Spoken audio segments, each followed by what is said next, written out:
start it, sir. Yeah. Good morning, everybody. Welcome to this automobile class, automobile engineering class. And yeah, good morning. And today we'll be talking about basically the suspensions and springs. Okay. So suspensions and springs. Now, what is a suspension? All of you know, when a body is moving, it requires a dampers or vibration material in order to avoid the vibration, isn't it? So any automobile will have certain uh, supporting elements at the bottom or below the chassis in order to reduce the vibration. Otherwise, it's going to be very uncomfortable in the passenger, and the whole vehicle will start jumping about. So the main objective of suspension system is to prevent the road shock, isn't it? You might have a hump, you might have a pothole. So many things are there on the road. So to prevent the road shock from being transmitted to the vehicle parts, you need a suspension system.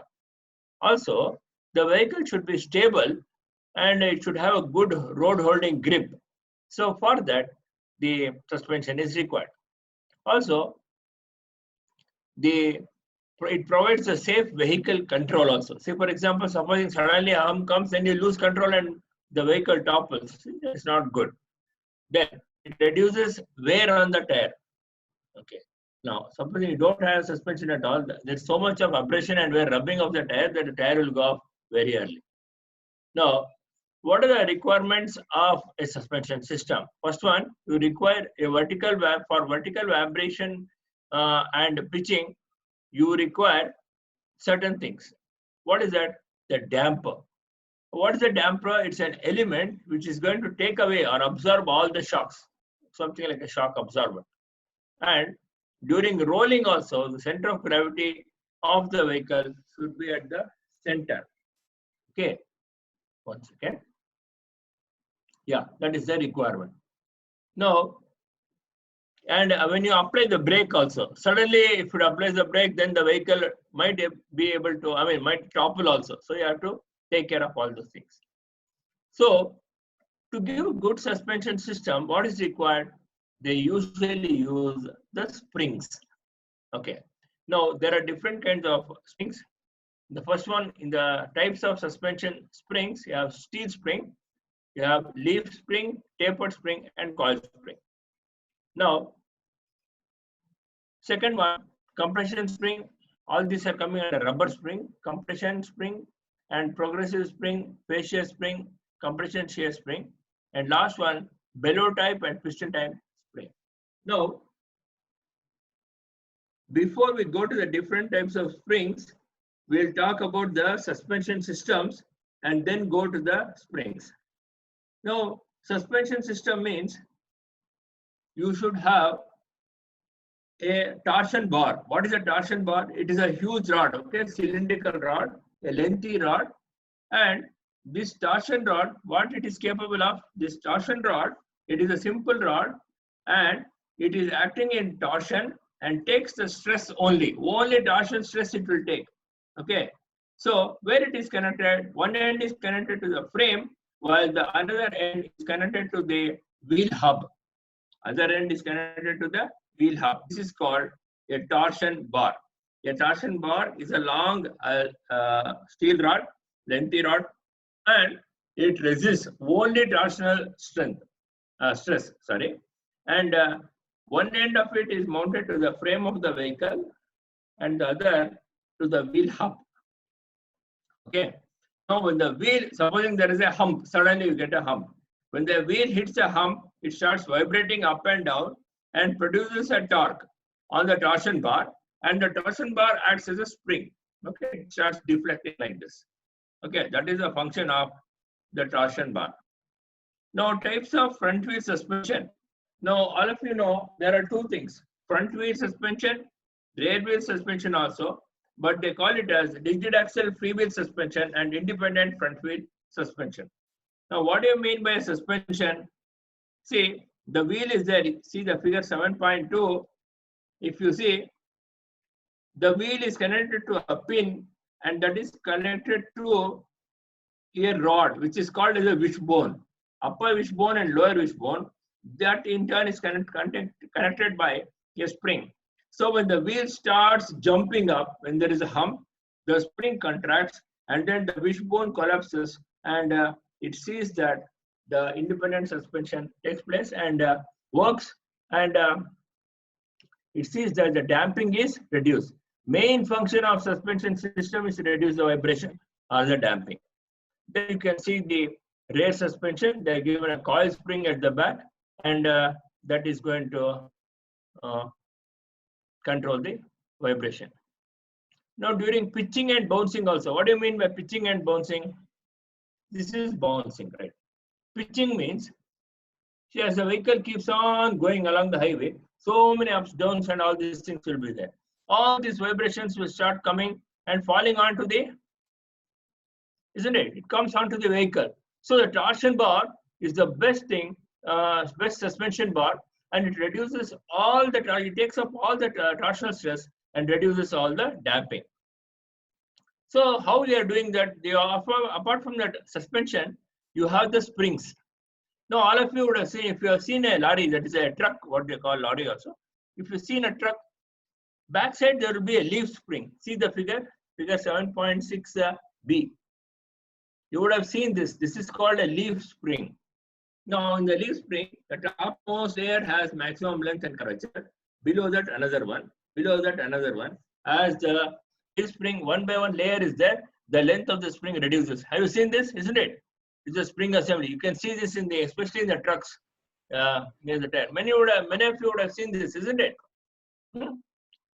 Yes. Hello. Leaf spring. Many of you would have seen the leaf spring, isn't it? Yes, sir. Yes. Yeah, in the trucks especially, at the back you would have seen this shape. Figure 7.6b, page number 85. So just see the diagram. That is called as a leaf spring. Now the advantage of this structure is the vibration keeps transferring from one leaf to the other, and the whole thing acts as a block and reduces the vibration. This is the leaf spring. You also have coil spring. Coil spring is very common. You see, any material you take, if you have a spring, it will be in the form of a coil only. And in the coil, you know that on one side you are putting the pressure, there will be a pad on the other side, and it keeps on bouncing, isn't it? And takes the pressure, isn't it? That is called as the coil spring. So two types of spring is there, leaf spring and coil spring. Then you have what is called as a shock absorbers. All of you know what is a shock absorber. Now in your vehicle, you would have seen a rubber shock absorber, isn't it? Rubber, especially in the motorbikes. From the rear wheel, two elements will come, two torsion bars. On that, you would have seen the coil, isn't it? That is a spring or rubber, a spring made up of rubber. That will take up all the shock absorbers. You might have seen Gabriel company. Gabriel company is a manufacturer of shock absorbers. You have heard of Gabriel, isn't it? It's a German company, very famous for manufacturing of shock absorbers. Now, what does a shock absorber do? Absorbs the shock, okay. Now, they do not settle down immediately, but what they do is, it takes a long time to oscillate and then settle down. Meanwhile, it takes up all the vibration. Slowly, all the vibration gets transferred and gets reduced and nullified. So the vibration gets nullified. In the figure 7.8a, he has shown a telescopic shock absorber. See the figure. There is inner cylinder, outer cylinder, a piston rod, a gland, and two eyes. Okay. So how does the shock absorber work? See, the shock absorbers do not settle down fast enough. That means compared to a spring will compress and immediately it will be released. But shock absorber is not like that. And it's in the example, if a wheel of a car hits a bump, the spring compresses. Then the spring expands. After the wheel passes the bump, the expansion of the spring causes the car to be thrown upward, isn't it? So having over expanded, the spring shortens again. This action causes the wheel to momentarily leave the road and the car drops down. This action is repeated until the oscillation gradually die out, isn't it? Now, such spring action will cause a very bumpy, uncomfortable ride. Therefore, they use the shock absorber. What does the shock absorber do? How, in what way it is better than the spring? The telescopic shock absorber contains an outer cylinder, inner cylinder, piston and piston rod. And what it does is, the inner cylinder of the piston controls the movements of the hydraulic fluid. So there is a hydraulic fluid inside, and the hydraulic fluid, when the spring compresses, it takes away all the vibration. Okay, that is the function of the shock absorber. Then coming to the air suspension system. So air is nothing but air suspension system, nothing but the pneumatic suspension system. And in some, you might have seen in luxury buses and tourist buses and all, they would have put this one.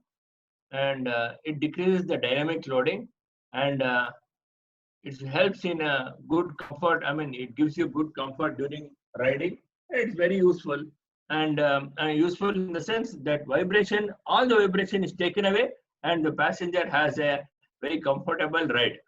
So a layout of a air suspension system also is given here. That is how it works.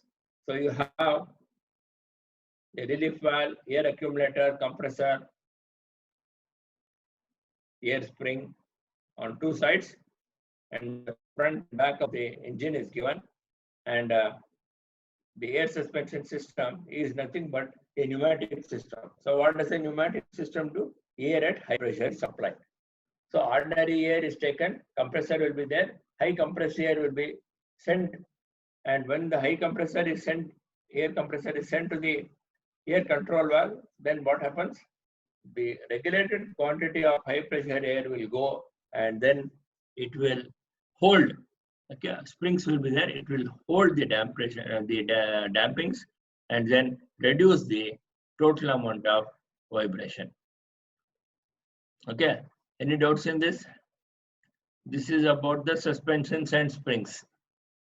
Okay, so I will revise once again. What is the suspension system?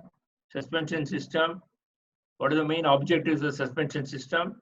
To prevent the road shocks from being transmitted to the vehicle parts, to keep the vehicle stable while in motion, provides safe vehicle control. Third one, reduces wear on the, fourth one, reduces wear on the tire. So what is the requirement of suspension system? It should reduce the vibration and pitching and also rolling of the automobile. Then how do you, what are the main components of the suspension system? It is the springs. So types of suspension system, you have steel spring, under that you have leaf spring and coil spring.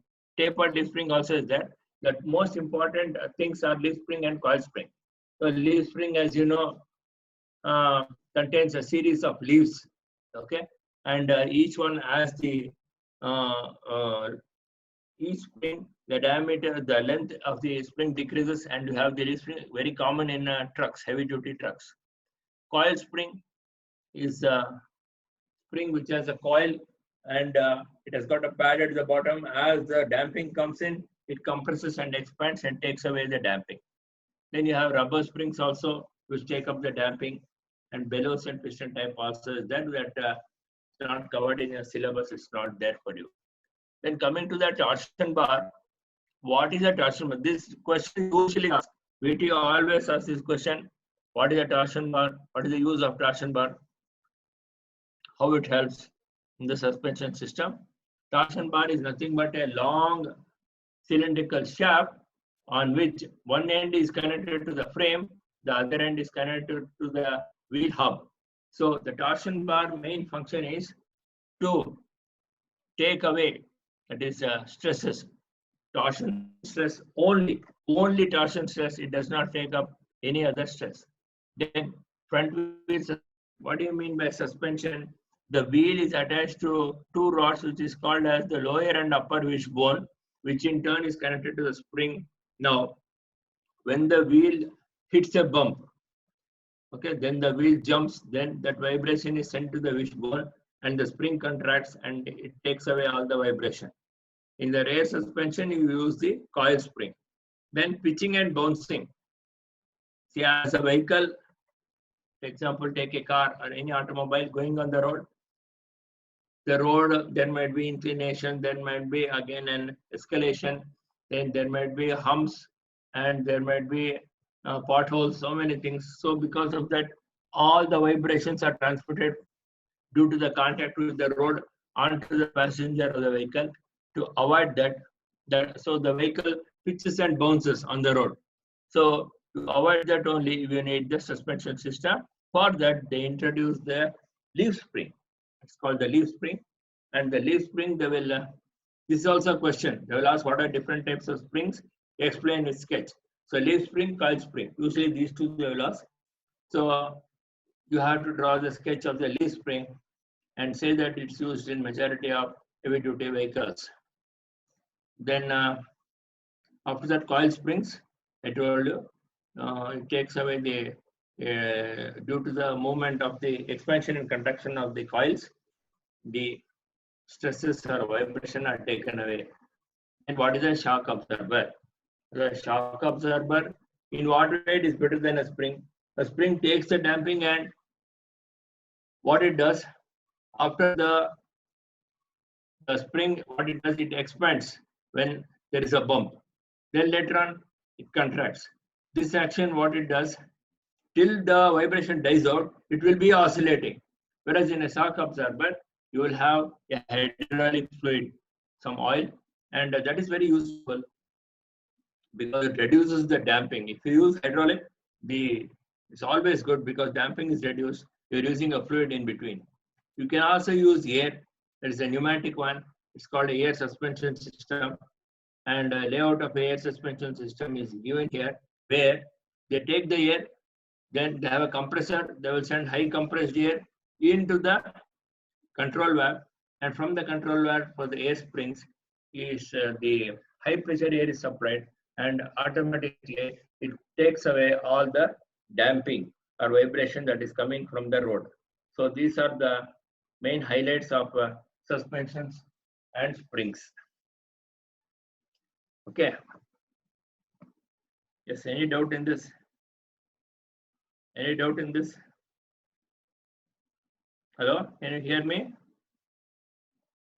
Hello? Hello? Can you hear me? Yes, sir, we can hear you, sir. Okay. This is about that suspensions and springs. Any doubt regarding this? No, sir. Okay. As I was telling all of you that after this we have one more topic, which is supercharger and supercharging and turbocharging. Okay. So that is also a very important topic. And if we complete that, majority of this thing is over. And I think numericals also, you have seen, they're all direct numericals only. Should not be a problem for you people. Numericals are quite easy. Very less numericals you have, only a few in brakes and one or two in powertrains, that's all. Okay, so apart from that, there are not much numericals. It's more of theory only. More of theory only that you have in the this automobile engineering only. Okay, so apart from this, as I told you, I have done emissions last class. Okay, last class I have done emissions. What are the different kinds of emissions? What are the different types of emission control systems and emission norms? Okay, so those were that was in module 5 actually, what we have done yesterday. So if we have done this, yeah, if, the only thing that is left now is supercharger, turbocharger. If we do that, So you will then teach the numericals once college starts, sir? Yeah, we'll do. No, see, I think once the college starts also, I think we'll be doing this, I mean, online for you from college only. I think, I don't know how it works actually. I don't know, that might be the thing. And numericals I'll do. I'll do all the numericals, no problem. Numericals have only in brakes and powertrains, only that. Okay. Yes, sir. Sir, is it Apart from- possible for you to take HT lab for us? Sir? Heat transfer lab, huh? Yes, sir. Yeah. See, actually, that day, the reason was because Kirti is also doing heat transfer. He wanted to do that.